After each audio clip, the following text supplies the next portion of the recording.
Fulfill Radio, a voice you can trust. Broadcasting live presents Two Men and a Bible with Don Preston and William Bell. Join us each week at 7 p.m. Eastern, 6 p.m. Central as we bring you exciting, sound, challenging, and comforting messages regarding the end times. Thank you for tuning in today. Don Preston is the founder of Preterism Research Institute, or PRI. Don is a prolific author, having written and published 19 books, a host of audio and DVD studies, and is a debater and defender of the full preterist view. His websites are BibleProphecy.com, eschatology.org, and DonKPreston.com. William Bell is the founder of AllThingsFulfilled.com Ministries and has a website bearing the same name, and has authored 3 books, audios, and DVDs. He has published hundreds of articles and recordings. And now, ladies and gentlemen, welcome to the Two Men in the Bible broadcast with Don Preston and William Bell. Okay, all right. Hello, everyone. Well, this is Don Preston, the other half of Two Guys and the Bible. Sorry for the technical difficulty and sorry for the delay in us getting online. We're still working out some details and everything, trying to get everything all lined up so that we have good technology and what have you. But anyway, we want to welcome you to fulfillradio.com. There are absolutely some wonderful things happening in the preterist community right now. William and I can well remember the days in which we would sit around and just hope and pray and dream about having preterist radio. And now, as most of you, I'm sure, are aware, we are in the days in which there are several radio stations being run by good, dedicated, faithful preterist men, and it's just super exciting. There will be, as a matter of fact, another radio station beginning in, I believe it's October, and that will be by Larry and Jen Siegel of San Antonio. Larry has a professional background, and so we're super excited about some of the things that are happening in regard to the preterist movement. It's not uncommon these days to hear some of the detractors of covenant eschatology to say, well, it's dying movement, nothing is happening, nothing's going on, very few in number, et cetera, et cetera. The undeniable truth of the matter is, though, that covenant eschatology is growing, it's expanding, it's reaching out across all denominational boundaries. And it's just, as I said, it's absolutely incredibly exciting, some of the things that are going on. And Fulfilled Radio is just one of those exciting things. A little bit of our mission statement here on Fulfilled Radio. As with any movement, there are some negative things that happen.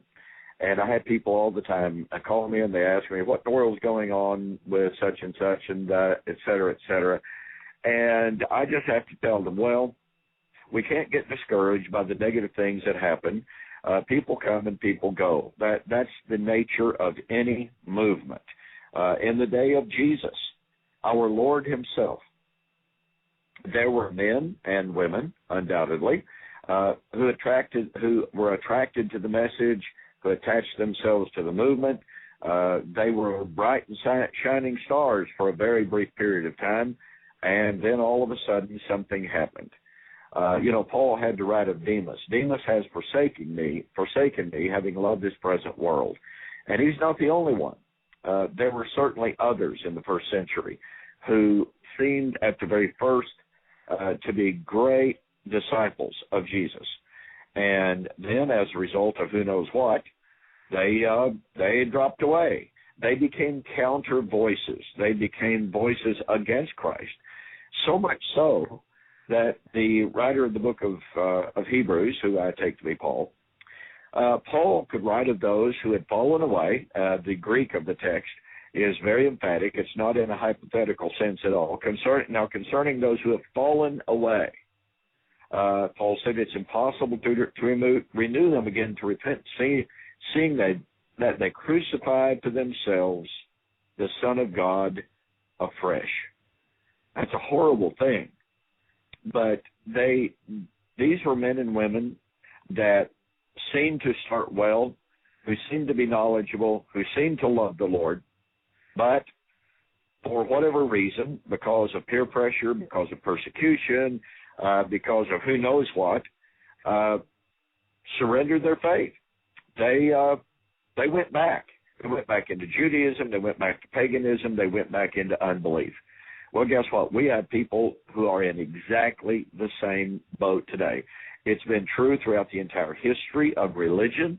Anytime movements have begun, there have been people who have become part of the movement, and then for whatever reason, whether it be for persecution, whether it be financial stress, whether it be for health, whether it be for family, no matter what the purpose is, no matter what the reason is, I should say, they've fallen away. They've gone off into unbelief.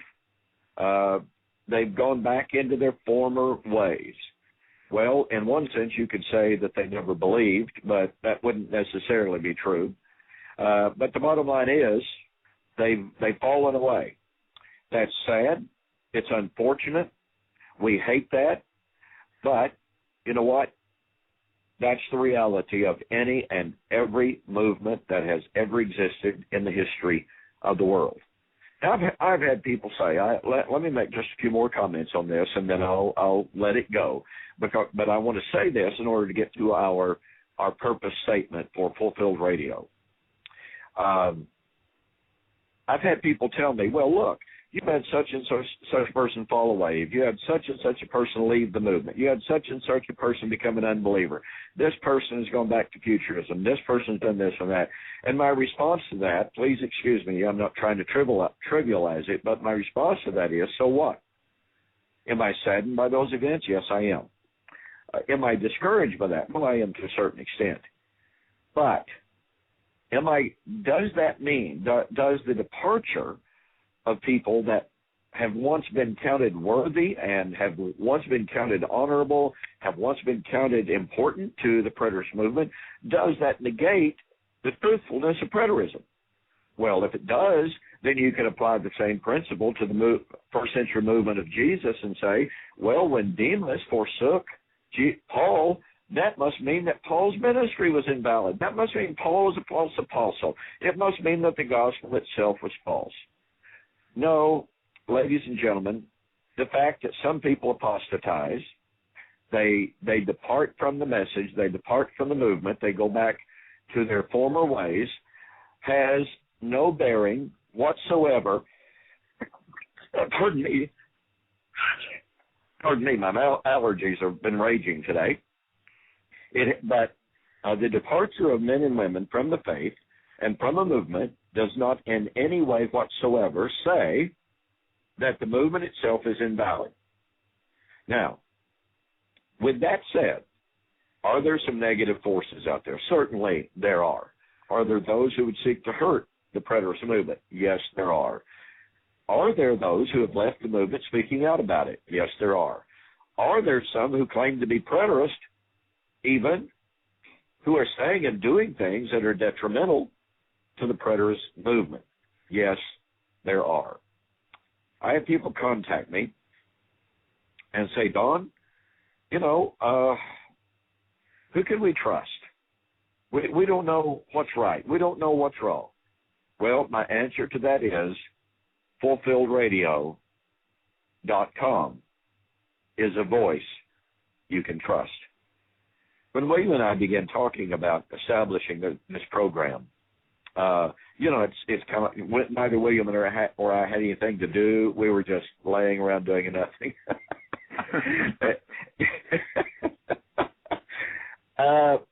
But it's not as if William and I didn't have anything and plenty and more than plenty to do. We're both extremely busy people.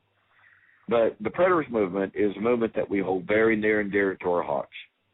And we're troubled by voices that are in the, quote, preterist movement, at least they claim to be at times, voices that, quite frankly, you really can't trust. And I say that with regret. I don't mean to be harsh or critical, but the bottom line is there's no solid exegesis. There's no solid hermeneutical principle underlying what people are saying. And William and I wanted to be able to present to you, the listener, a voice you can trust. That is our byline. That's our slogan, if you please. That's our pledge to you. William and I will present solid exegetical, solid hermeneutic, solid logic, solid reasoning in what we present to you. And our pledge to you is that the men that we will have on fulfilledradio.com are also men that we trust as good, reliable men. We won't agree with every single thing that they say, nor will they agree with every single thing that we say. But by and large, we trust these men as good, solid men who love the Lord, who love His truth, and are doing their very dead-level best to present good, solid, exegetical Bible teaching. So, our pledge to you, the listeners of fulfilledradio.com, is to present men and messages, and to present a voice that you can trust. William, I thought I heard you in the background. Are you back with me there? I'm here. All right. Very, very good. Well, we're kind of launching out this new venture. Mike Sullivan, David Green have already had a program, I understand. There's some of our teachers that we're going to have here on Fulfilled Radio. We have some other men lined up. Rod MacArthur of Washington will be on before long. He has pledged to be on. Really excited about that. Those of you who have heard Rod at the Predators Pilgrim Weekends know that Rod is a really excellent Bible teacher. We hope to have some other men, and we hope to have a variety of teaching as well. William and I have been talking about some programming ideas over the last several days, and so we hope to be able to bring you a variety of wonderful, wonderful, trustworthy teachers, folks that you will feel very, very confident, and by the way, very eager to tune in to Fulfilled Radio to listen to what they have to say. William, I'm just personally very excited about this new venture. Yes, I am excited about it as well, Don. Let me make one correction. Michael Sullivan and David Green and Michael Bennett will be doing their first broadcast on next week. They okay. Yeah, they did not do it on last night, and so it's going to be on next week. And I think that was because they had some scheduling problems, but they are very much excited about it and very much on board. They've been looking forward to it, and we appreciate having them as one of the first, besides ourselves, to come aboard on Fulfill Radio. And, no doubt. So it's we're looking for a great ride. We are going to have a different format in the next and I'm working feverishly trying to get it up, but I think it's going to be an easier format for us to use, and it's going, as Don was just saying, it's going to allow us a lot more variety than what we have now, and a lot more functionality than what we have now.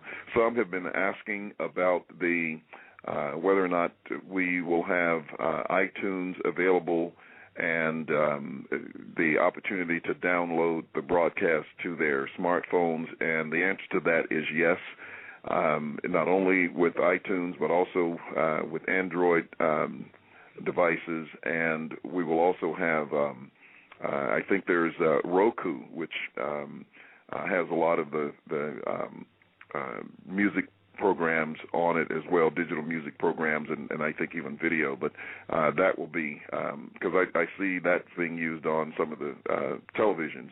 But nevertheless, that's available as well. So, and there's capability for the station to be picked up by local stations as well. So it's going to be a pretty exciting ride, I think, and I'm looking forward to it, and so is Don. And I want to thank all of you so far who have subscribed to the newsletter. That's not a newsletter just yet, but but we do thank you very much for that, because it lets us know that we do have your support, that you are out there encouraging us to move forward with what we're doing.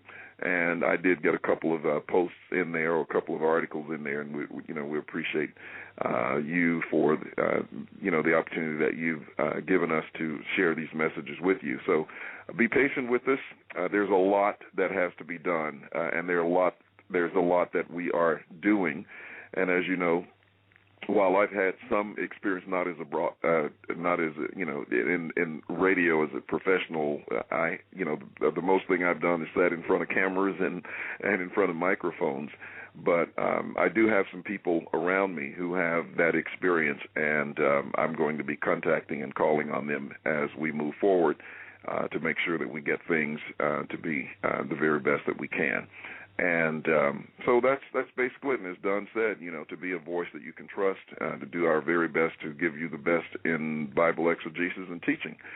So, Don, it's looking forward to an exciting ride. And it just seems to be that there are people who are really open and very much interested in having this message shared.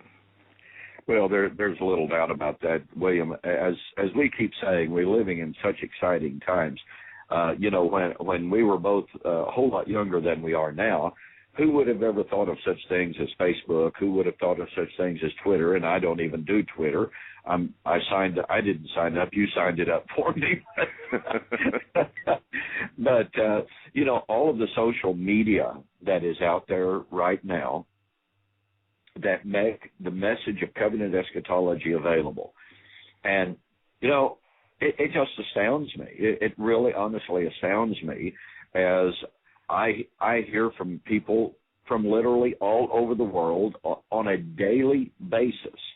I know that my friend count on Facebook is not astronomical like a lot of people's friend count is, but it's approaching like 2,000 friends, and I receive private messages, I receive emails, I receive messages from these people from literally all over the world, and people who are starting preterist ministries, ministers who are preaching the message of fulfilled eschatology, and I'm talking ministers I've never even heard of before, and it's just astounding when you start hearing from and about these ministries that are going on, and it just shows how pervasive the message really is becoming, and how excited people everywhere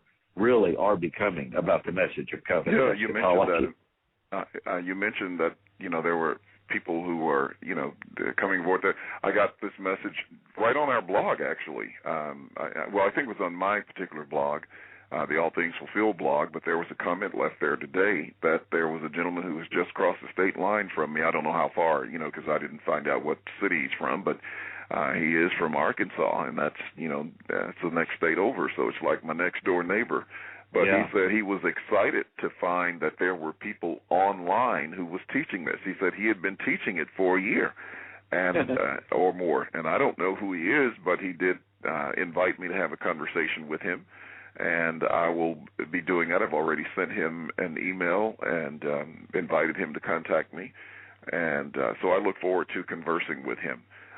Yes, seeing where he is. And I hope he's close enough that we can, interact. Absolutely. I was contacted very recently by a minister in Arkansas.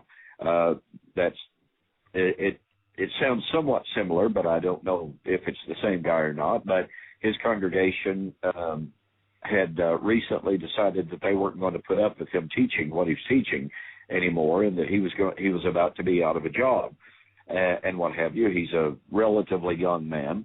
But I'd never heard of him until I received an email, and, he started telling me his story. And it's just one more of those stories that you hear so many about of men and women who, and by the way, this individual had come to their conclusions on their own. They hadn't studied Max King. They hadn't studied Don Preston. They hadn't studied William Bell.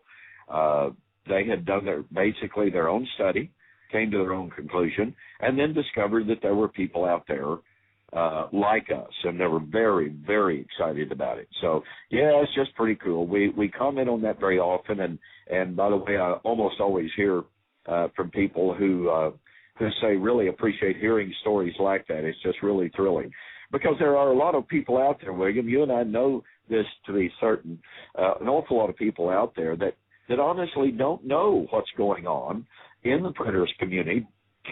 They are themselves isolated, and they just love hearing stories about others whose stories are like theirs. And so we like to share some of that information from time to time. Yes, absolutely.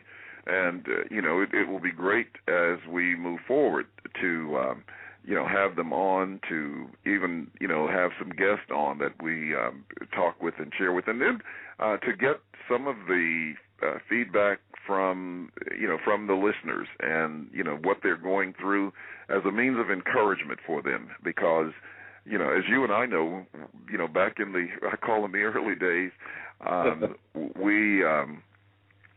we encountered quite a bit of opposition, and sometimes it was rather discouraging. We've also ran across other people who were isolated, very much isolated, and didn't have anyone to, either teach them regularly, to fellowship with regularly, and that, and they had a lot of harassment from those who disagreed with them. So to be able to, be a voice for them is something that is, I think, very much appreciated and something that, we can do as well. And I think that's one of the reasons why people do listen to broadcasts such as these, and they follow our blogs and read the books and get the videos, and et cetera, is because it helps them to identify with, like-minded people and with an understanding that they share in the Scriptures, but it also gives them, that sense of community and fellowship, which is very important in, people's spiritual lives as well. It certainly is. Let me go ahead and make another announcement, I should say, a repeat of what I announced last week. Coming up October the 12th in Dallas, Texas, at Criswell Bible College, I will be presenting a paper on the preterist view of the millennium. This is an extremely exciting opportunity. When I very first received the invitation, I was just literally stunned. Needless to say, I was deeply honored. And I'll be very blunt about this. I expected so much pressure to be brought to bear on Criswell Bible College that they would withdraw the invitation. I know a couple of men that are on the dais with me, with whom I am on the dais. That's Kenneth Gentry and Greg Beal. And both men have been challenged to debate me in the past on numerous occasions, and they have persistently and consistently refused to debate me, and they just have not wanted anything whatsoever to do with dialogue with the preterist movement. And now all of a sudden, here we are. All of us, along with Craig Blasing and Craig Blomberg, we're all on the dais to speak and to give our respective views of the millennium. And so now they really don't have a choice but to be there unless they want to back out. And so it's really, really an exciting situation. And I've had a large number of people, as a matter of fact, contact me and say, you know what, I think I'm going to try to be there for that. So I'm really anxious to see as many as possible who can come and to be a part of that and attend that. I've had a lot of people, by the way, ask me if that's going to be filmed. Now, for whatever reason, I do not know why, but they have told me that this seminar will not be filmed. It will be audio taped, to use the old terminology. It will be audio recorded. Pardon me. And each speaker will receive a copy of all the speeches. I do not know about the distribution rights or anything like that, but if I'm able to have distribution rights, I'll certainly make the presentations available to anyone who want them just as soon as we can do that. But I've been working feverishly. I've been working around the clock almost on my presentation for that. It is obviously a very critical issue, the issue of the millennium. It is one that is critical to any understanding of eschatology. Doesn't matter what your perspective is. You have to have some view of the millennium.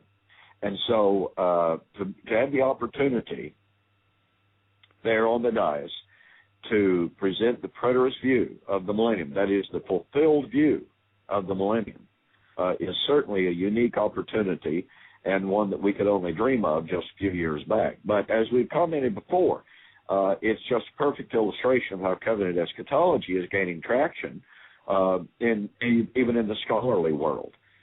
So much so that a very prominent Bible college in Dallas is willing to hear and allow to be presented the preterist view of eschatology. So it's very exciting times. Yeah, that's just really great, and of course, the caliber of men and their study and scholarship really says a great deal about their respective view as well, and of course, those men are aware of you; they know who you are, and it's just an awesome thing to have the opportunity to be able to do that. And I think this is going to be like the first pin knocked down, so to speak, as this view begins to make its inroads into the universities, and of course from there, they're teaching the students who are going out and teaching others.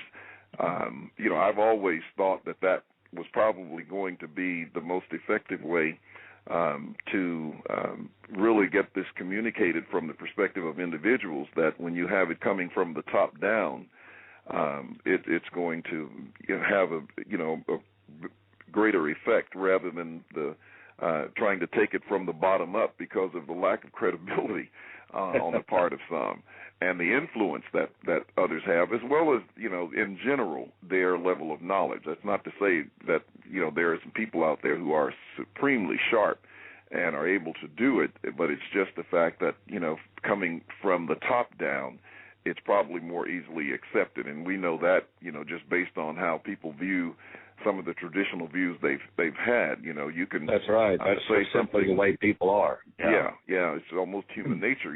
It's like the little kid when mama tells them to go tell their little brother to do, or their older brother to do something. The first thing the older brother's going to say is, "Who said so?" That's right. Well, it happened in the first century. I mean, when Peter and John were out preaching the gospel in the name of Christ, the Sanhedrin took note that these were simple, unlearned men. Mm-hmm. They're fishermen, for crying out loud. What right did they have to be saying and doing the things that they were? But they took note that they had been with Jesus. And, they just did not accept the authority of Peter and John. By what authority do you say these things? And so, it's common. And, William, you mentioned the university settings and what have you.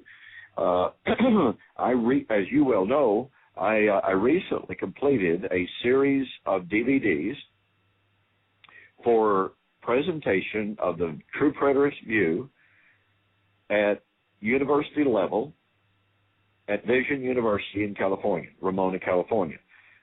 They requested that I prepare a series of DVDs for classroom presentation based upon my book, We Shall Meet Him in the Air, The Wedding of the King of Kings. And so just recently I finished filming all of the DVDs, and I've got all of the PowerPoints and what have you. In the not-too-distant future, hopefully the very near future, I'm going to be making that entire DVD series available to the public as well. And it will include the DVDs. It will include the PowerPoints for each of the DVD presentations, so that you'll be able to have your own DVD presentations with the PowerPoints. And we are going to try to have some study guides. We're going to try to have just a lot of material in the packet. And again, hopefully in the not-too-distant future, as soon as the situation in Dallas is over, I'm going to start working on that. One of the ladies from here in town, her name is Sheila Fitzgerald, just a preeminently qualified lady. She has a Ph.D. in education, and she is the one that worked up the syllabus for the university presentation. She's the one that worked up the outlines, and I just did the teaching and the filming and what have you. But I'm going to work with Sheila in working up some study guides so that anyone purchasing this series will have their own classroom presentations. Now, here's what's thrilling about this to me, William. Vision University is going to be offering a special course on eschatology. They are going to use Kim Riddlebarger's material to present amillennialism. They're going to have Thomas Ice's material to present dispensationalism. They're going to have Kenneth Gentry's material to present postmillennialism. And then they're going to have my material to present the true preterist paradigm. And so for who knows what may be the very first time in history, the true preterist paradigm is going to be taught at a university level as a viable eschatological paradigm.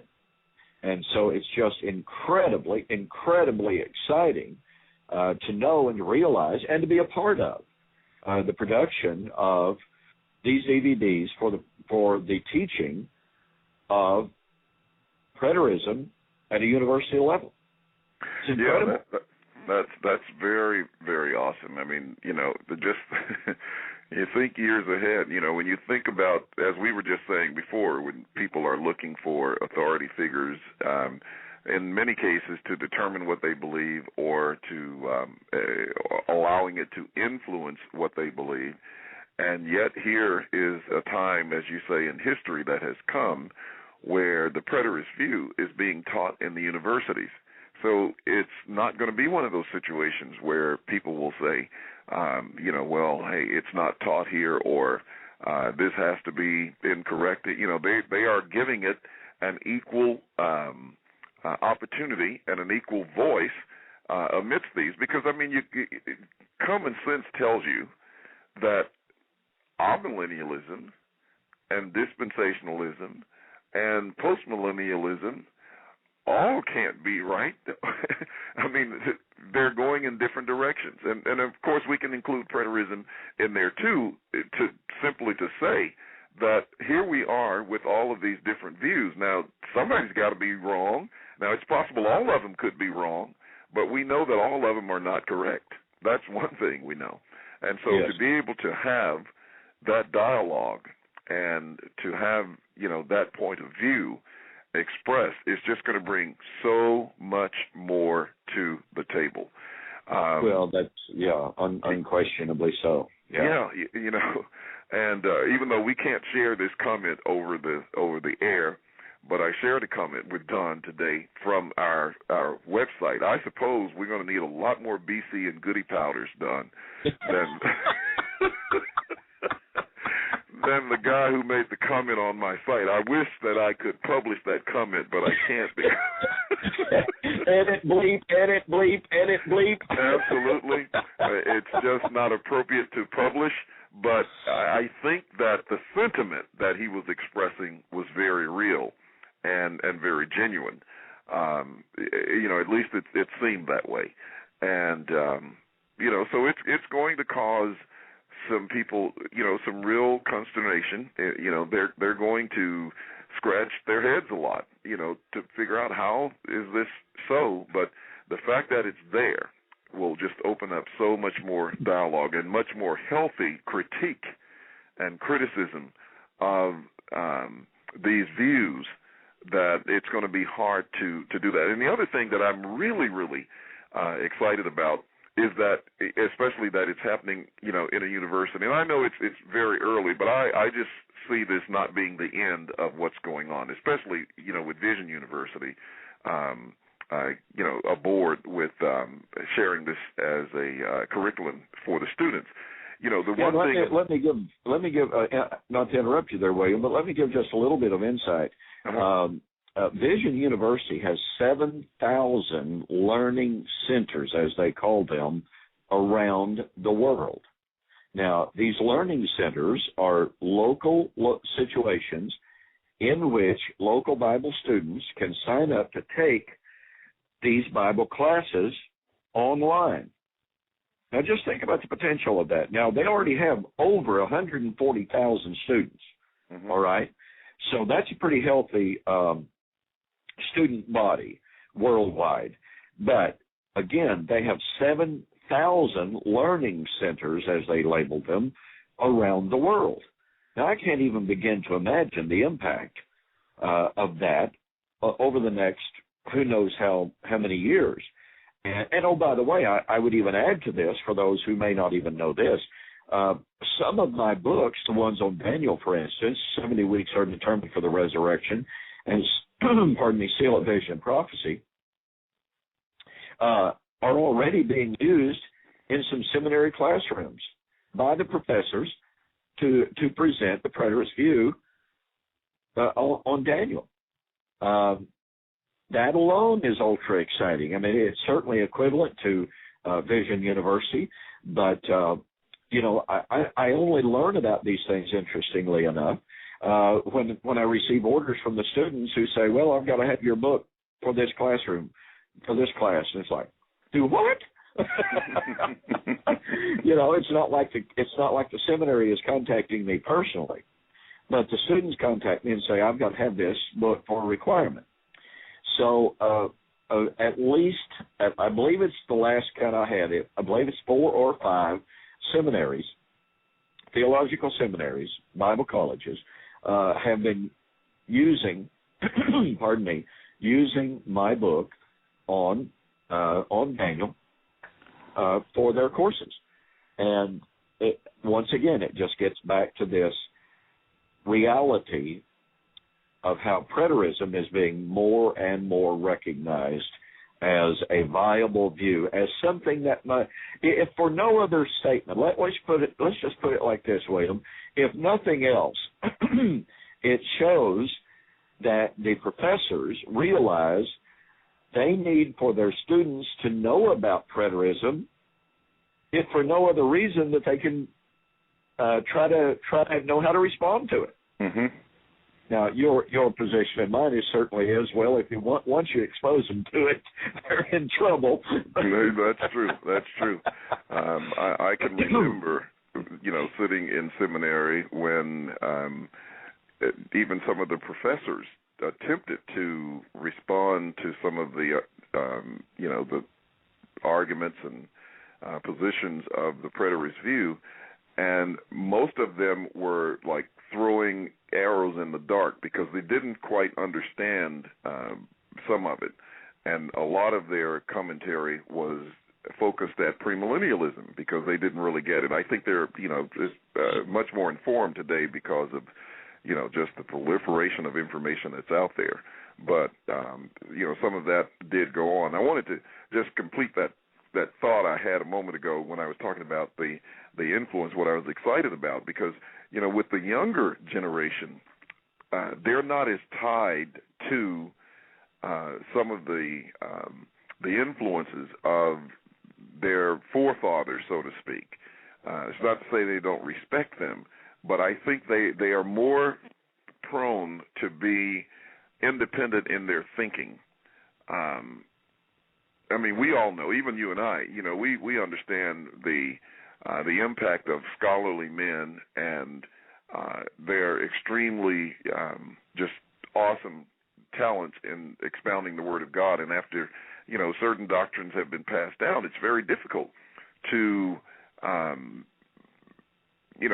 study something independently, and if the conclusion is different, to advance that because, we just understand that. But when that's not the case and people just have, they're in an open learning situation to just evaluate which one or why this one or why not that one, I think that it's going to be much easier. So I see quite a bit of encouragement in the younger generation who learn this, and I see a lot more openness and honesty in their discussions about it than maybe even we have in our generation.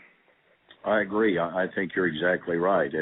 It's always thrilling to see, to hear from young men and women that are really becoming good Bible students. Sometimes you can get concerned when you look out on an audience and there's nothing but old geezers. But when you look out, and for instance, at the at the Preterist Pilgrim Weekend this year, with the debate and the conference, we had just a really, really great mix of younger individuals who were there. And that's just very, very encouraging when you see the younger generation beginning to come to terms with some of the problems in the Scripture, and they're beginning to find the solutions to those problems, and they're really getting excited about that. So yeah, it's just really, really cool. Absolutely. Well, we have as much of the little technical glitches we had on the beginning, we have pretty much come down almost to the end of our time for the broadcast this evening. And once again, we want to thank you for tuning in to Fulfill Radio. We are in the formative stages of getting this up and going. We have, as Don said, other ministries coming aboard, and some are already on board, but we look forward to getting them going.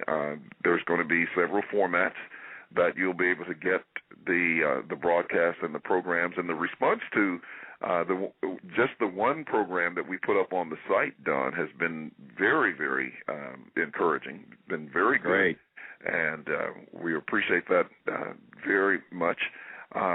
We will keep you posted as we go along, and we certainly do thank you for your support and listening. We ask for your prayers and encouragement, and we just hope and trust that the things that we are doing are going to, meet the standards that you would be proud of and that you would be worthy of, so that as we strive to be the voice that you can trust, that is, our main objective, to always do the very best that we can in presenting lessons that are clear, lessons that are accurate in terms of our handling of the Word of God.